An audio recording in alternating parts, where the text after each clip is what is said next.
Hello guys. Welcome back. One thing before we get started.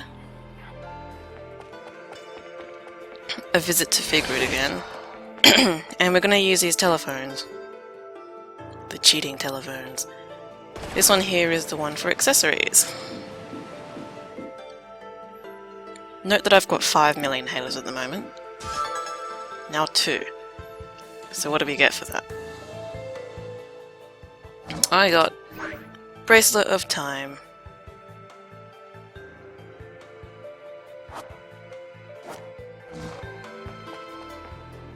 So that phone there was the accessory phone. The one on the far end of the plaza is the character phone, so you can unlock Jeanne or Zero there. And the one next to it is weapons, so you can unlock everything but Cypher, because you can't cheat Cypher. Unfortunately. So Bracelet of Time, what does it do? Wait, first off, back here on hard is the first crow.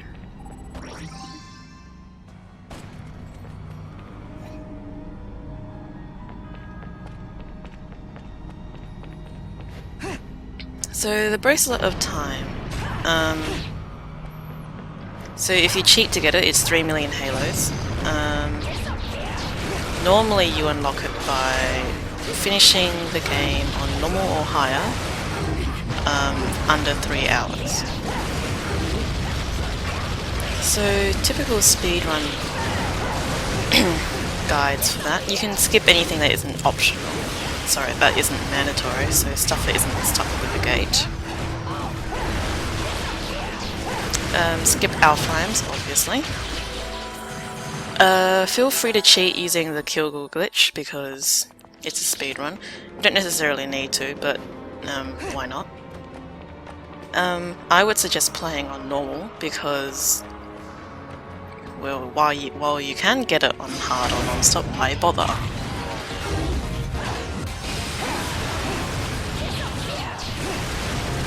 So how it actually works is,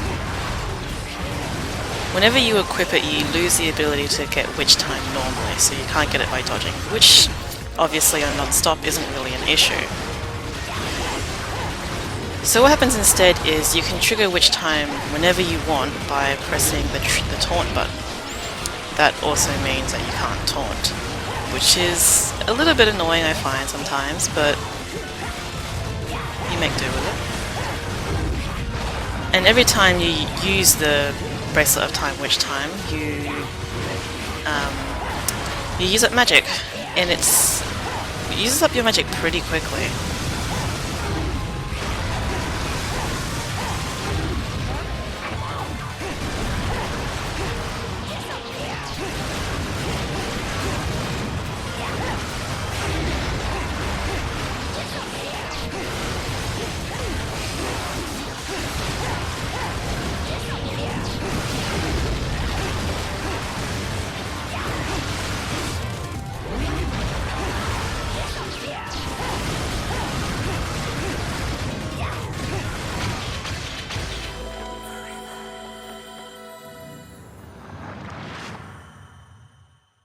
Alright. Coming up, you know there's an Alfheim, and it's probably one of the hardest Alfheims on non-stop for Jeanne, because it's a use witch time Alfheim. So this would be the reason why I actually chose to show off Bracelet of Time this episode. We start off pretty simple, you know, 3 R-doors, they're pretty easy to get witch time off of. Aim here is that you want to try and get full magic by the end of this wave. Of course, this being not a New Game Plus and we've only got 12 orbs of magic at the moment, it's a little bit more difficult, but the same principle applies if you're playing on New Game Plus.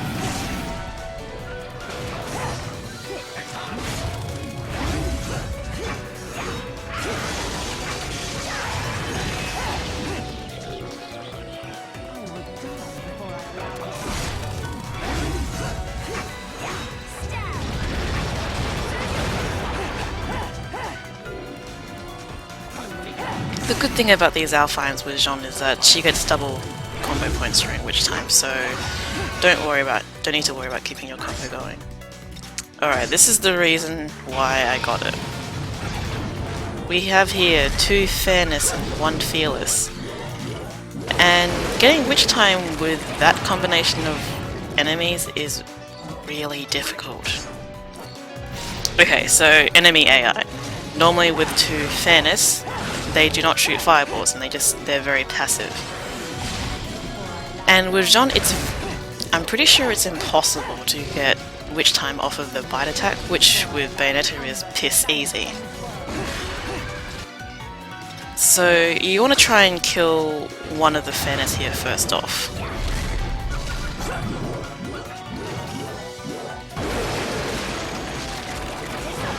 Okay, so once you've done that, now the Fairness will go into a regular AI in which he'll start doing the Scream attack, he'll do the Fireball attack. And the Fireball attack is probably the most reliable to get witch time off of. There is another attack that you can get witch time off of with Jeanne, apart from the lack of not being able to moth within the bite attack. You can, whenever you're next to one of these dog enemies, they'll do a side swipe, and you can get witch time off of that, but for some reason it doesn't seem to last as long as usual, and it's just difficult to get in general.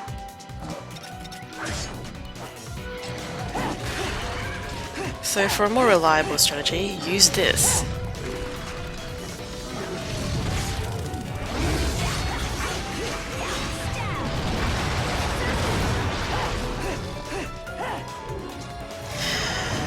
But yes, this Alfheim took me a while to get. I always think it's a little funny reading other LPers complain about it taking 2 hours to record something. This took me probably about 6 hours to record.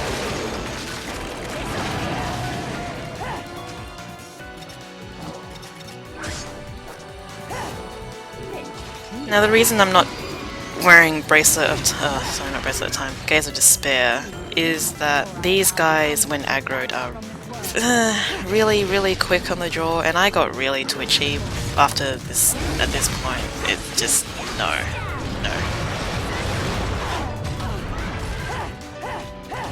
So close.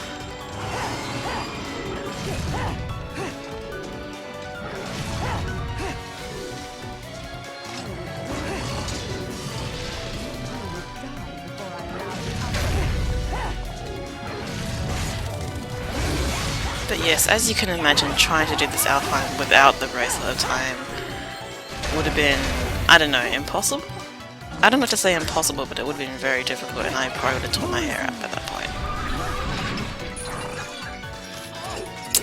I hope you guys like Joy torture attacks. It's not very obvious when you have the background music on, but they actually do make like a sort of slight moan when you draw them onto the horse.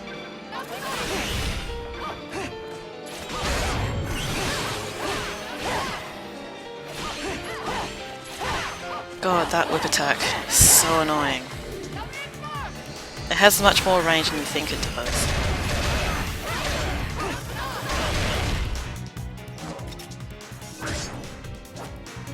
I'm actually not sure whether the horse is an actual torture, like traditional torture attack.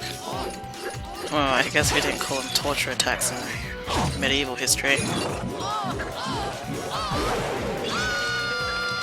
I know there was something similar, but it wasn't necessarily shaped in a horse, but the principle was the same.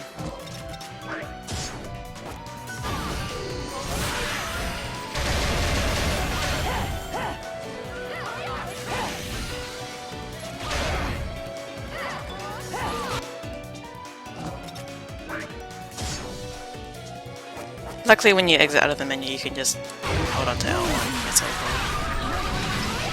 I was a little bit nervous there.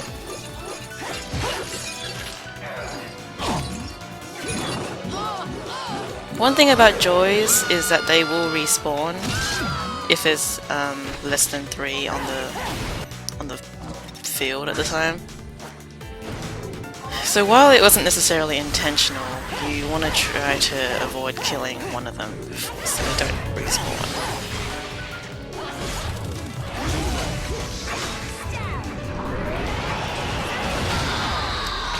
Finally. Please. I'm sure that wouldn't have taken me nearly as long if I had full magic and I had Durga. If you have Fire Durga on your feet and you use charged kick attacks and that pretty much destroys joys. Destroy joy. So thank God that's finally done. There's actually only one more to go. One more of those bloody Alfheims with Jeanne. And I believe with that one it's use witch time with a golem. Which is pretty difficult as well, so yay.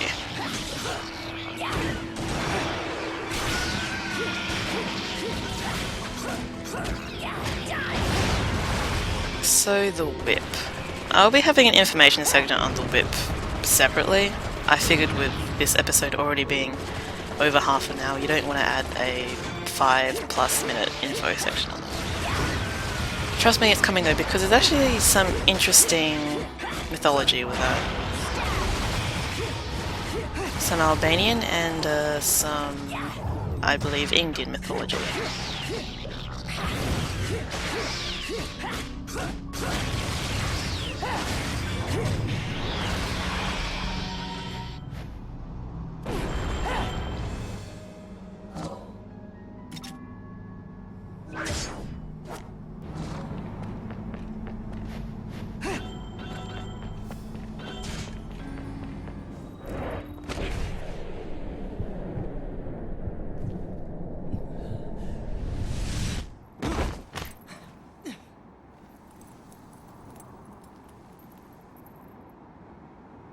What the?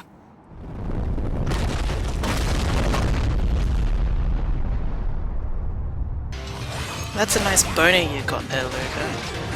Oh god.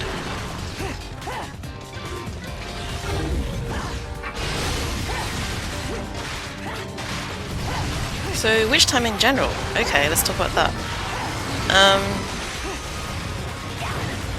Normally with Bayonetta or Zero, you only get 1.5 multiplier on your combo points. But with Jeanne you get double, which is why it's extra crucial to use it in non-stop, in case you're not sure if you got the combo points for the platinum rank.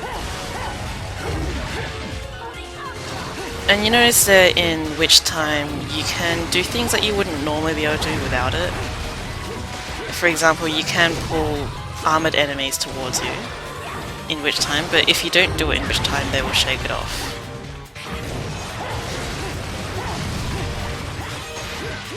It's also kind of annoying with these dogs as well, because sometimes they'll shake it off without the need for armor. It's a little bit weird.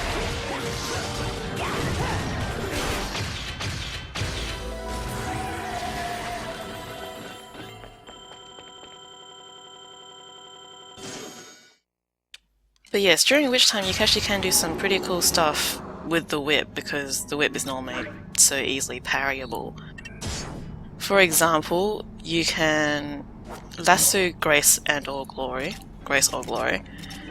and you can swing them around. I'll use the terminology that the guidebook calls it. It's a cowgirl spin. You can spin them around using Witch Time, and normally you wouldn't be able to. Normally you can do it with unarmored enemies.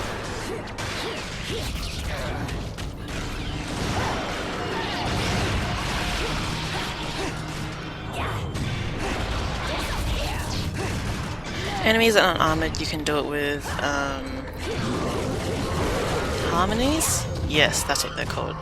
Speed surfers. You can do it with them. I'm not entirely sure if you can do it with the dogs. I haven't tried, and maybe one of these days I'll have a look, see if you can do it. But I know for a fact you can do it with Grace and Glory.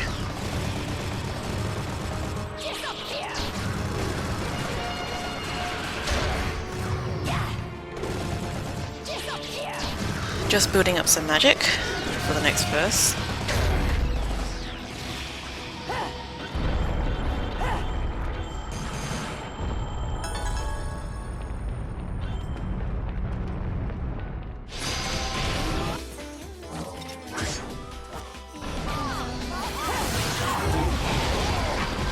sure if I've actually ever shown off that attack with that weapon. What is it called? A saxophone? It's a very big brass weapon. Brass instrument. But that was the kick attack. Pretty cool.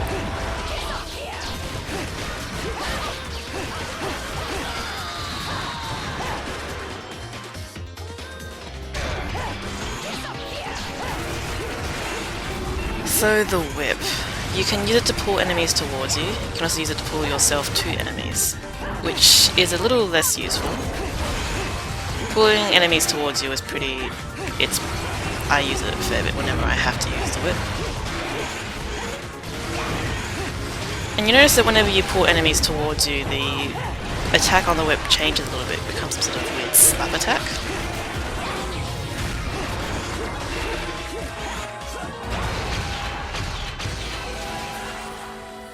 Normally if in the loading screen, you know how every attack is listed for every weapon combo, it doesn't normally list punch, punch, punch, punch, kick as an attack, but if you pull in an enemy, that becomes a viable attack.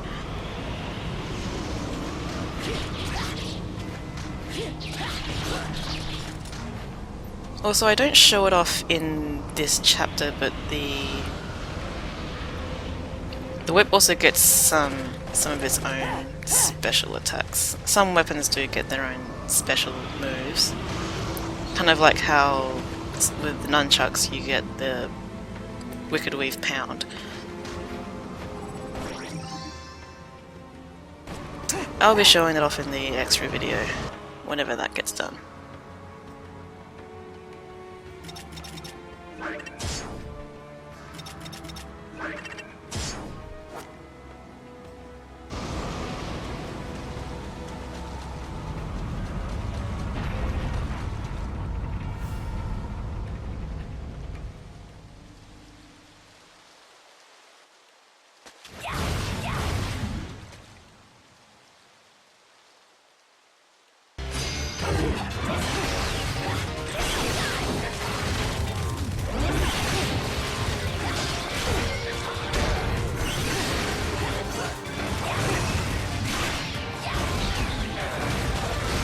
I really wish I knew what I was thinking when I couldn't air combo these guys. It's a little bit weird. For some reason when I start to do an air combo, they just fall down again.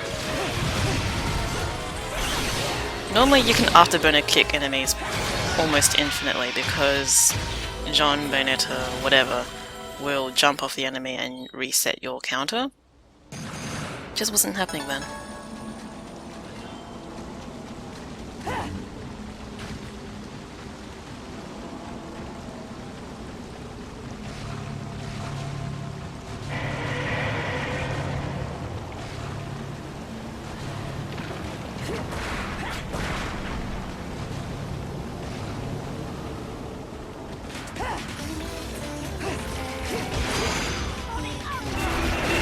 Okay, there I was trying to do the cowgirl spin. It's a little bit difficult to trigger actually.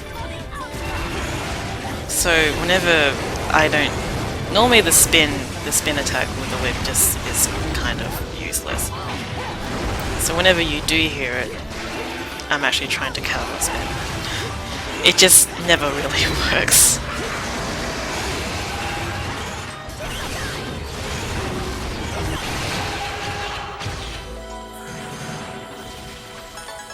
Generally with the whip though, as I said, you can pull yourself towards enemies and you can pull enemies towards you. The difference is that if you press down the punch button, you'll naturally pull enemies towards you. And if you hold down the punch button with the left stick pointed towards the enemy, you'll pull yourself towards the enemy. And technically what is supposed to happen for the cowgirl spin is that you can hold down punch and put the stick away from the enemy, but it doesn't really work. I don't know. Okay, this Alfheim here is actually a lot harder on hard. And I also used a very, I suppose, cheaty kind of way to do it. You can start off with your usual air combos, and you can jump off of enemies like that. And I did at one point when I was doing a practice recording for this, just do the air combo jump off without any witch time. But hey, it's there, I can show it off. Combine it with Eternal Testimony, which automatically recharges 2 orbs of magic. You can infinitely do this, pretty much.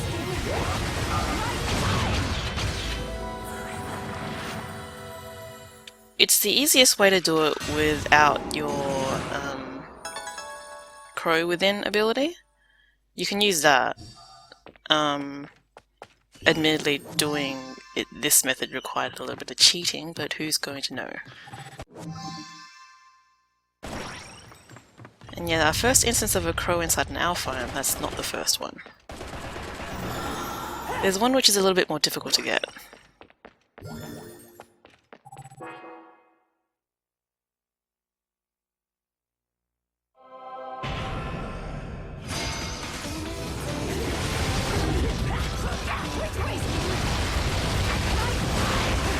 So you can see there how quickly that witch time went down.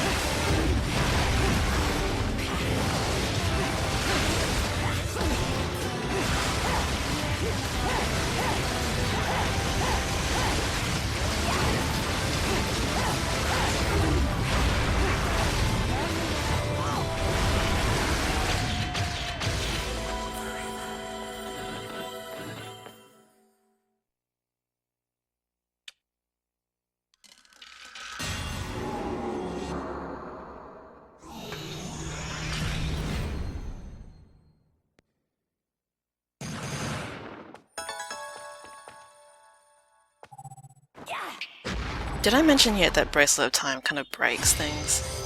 It makes things a whole lot easier.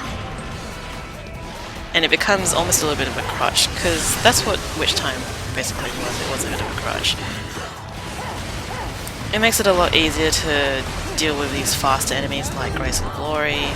Gracious and Glorious become almost trivial because you can trigger Witch Time whenever you want.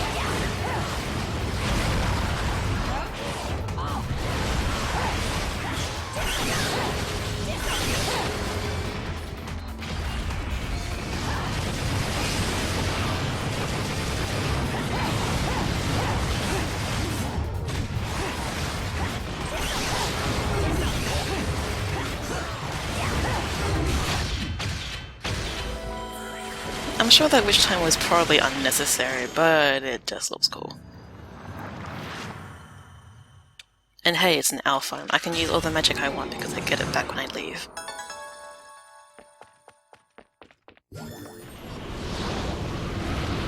A note about this snake path here. You can get blown off by the wind. So what will happen is your character will stagger a little bit and then they'll fall off. And I'm pretty sure it's an instant death because, well, not necessarily always an instant death. Sometimes you can just fall off and you'll respawn at a safe spot. What happens is, if you fall off at a certain spot, that inspired will eat you. And yeah, that's a instant death. This game kind of likes instant deaths.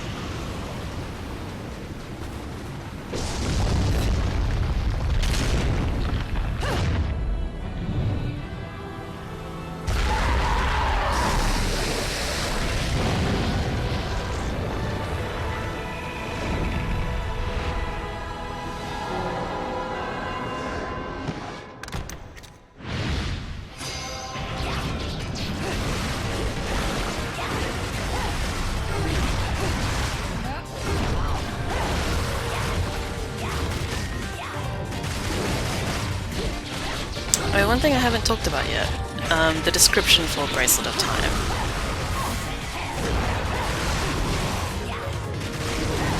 It mentions a talented witch called Eva who fell into a contract with a legendary Dark Knight. It's kind of implied that the witch Eva and that Dark Knight are... the legendary Dark Knight is Sparta, which is from Devil May Cry.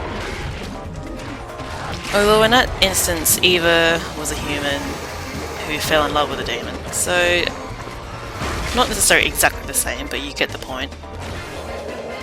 I also find it a little pretty interesting because this would be the third, fourth, whatever game of Hideki Kamiya that involves some sort of time slowing function. The first would be Devil May Cry. I think it had also had a Bracelet of Time, or a Bangle of Time I think it was called. Beautiful Joe has one as well, and it's called a V-Watch I think it's called. Okami as well, which he directed, had a brush technique which you could slow time with for 4 seconds. It was pretty neat. And now we've got Bayonetta. So I suppose we can expect the wonderful 101, which is his next project, to contain some sort of time slowing device.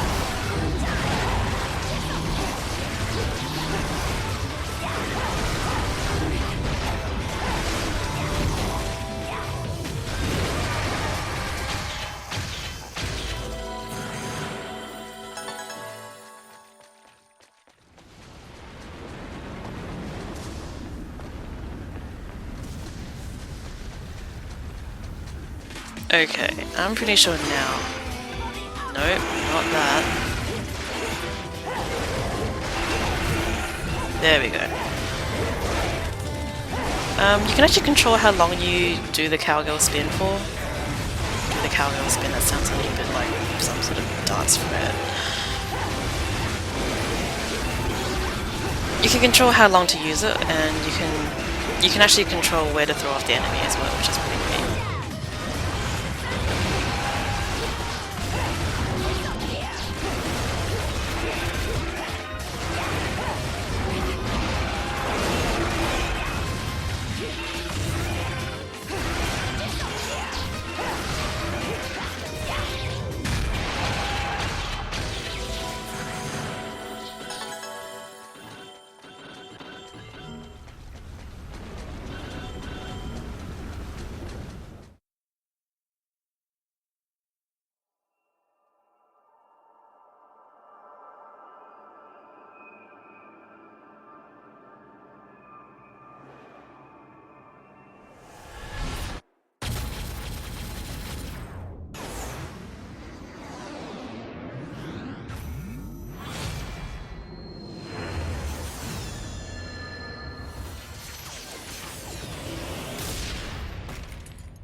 That's right, we're getting a sequel to the game, finally. No release date as of yet, but at least it's coming, and it's coming on the Wii U, unfortunately. Granted, it wouldn't have existed if Nintendo hadn't decided to publish the game, so that's a plus, I suppose.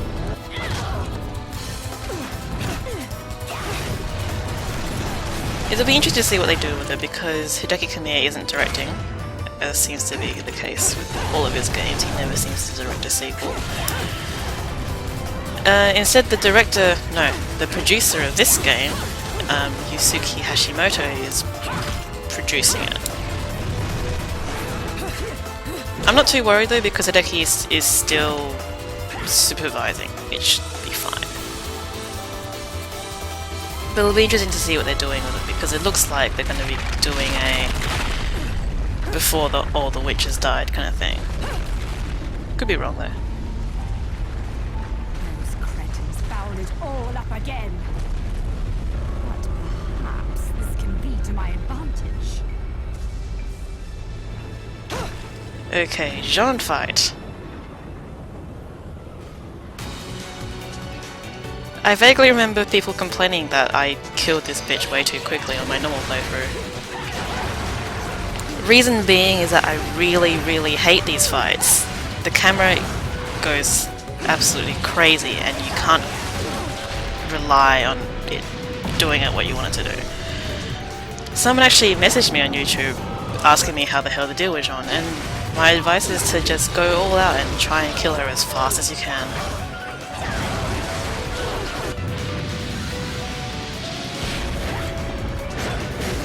It's honestly a lot easier to deal with her in Alfheim's or the Lost Chapter.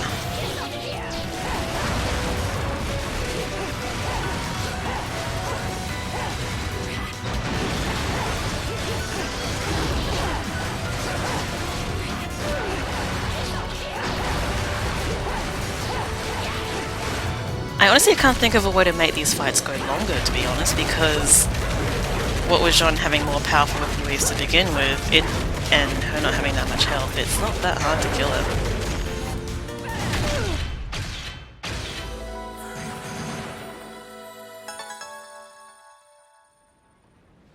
Yeah, I don't know what I can do. Maybe for the fun of fight, I'll just give myself pistols. But that's done, finally. Holy shit. I hate this chapter. It's a celebration. Because of the Alfheims, because of how long it is. Ugh. So glad that's over.